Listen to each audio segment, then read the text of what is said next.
My name is George Med, and until recently I've been a member of Chapter and a lay Canon at the Cathedral. And I've been asked to give a short video about my time here and looking to the future and where the Cathedral might be going. I could talk about the lovely times we had under James Atwell as Dean, but I'm not going to. They were lovely times though. I could talk about my visit to Namirembe Cathedral in Uganda.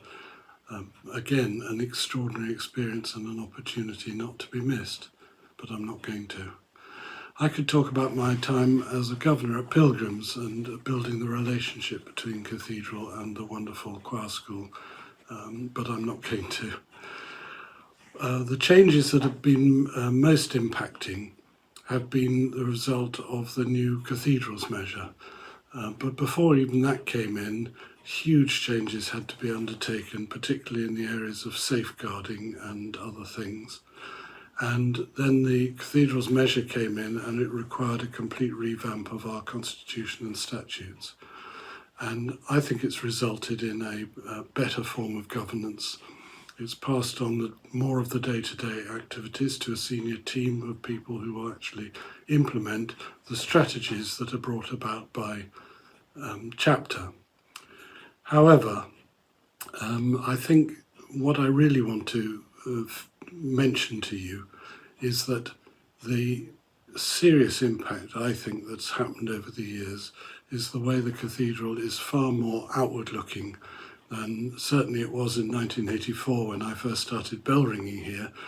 And I think significant changes have happened in the past few years with our inclusivity, our numbers of choirs, and the whole aspect of wanting to be friendly and welcoming, with the emphasis on welcome. And I think this affects everybody, whether you're a volunteer, a member of staff, one of the clergy, or on Chapter. Ensuring that people want to come here and are welcomed when they do is really important. And I'd like to finish with a short poem by David Scott, former Canon of the Cathedral, and poet who died a few years ago. But this poem is really about a clergy person in the pulpit wondering whether what he's saying touches the people who are listening.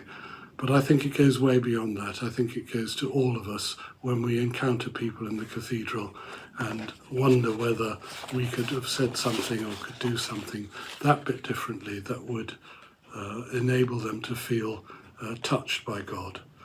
So here's the poem. It's called The Priest in the Pulpit. Will it last, this opening of the heart to the word, or will the new ways, the film, the television, the email dislodge us from the art of oratory?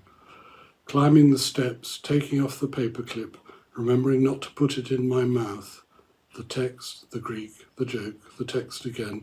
All this, O God, you know, as well as asking you to make all things, especially the haste, respectable.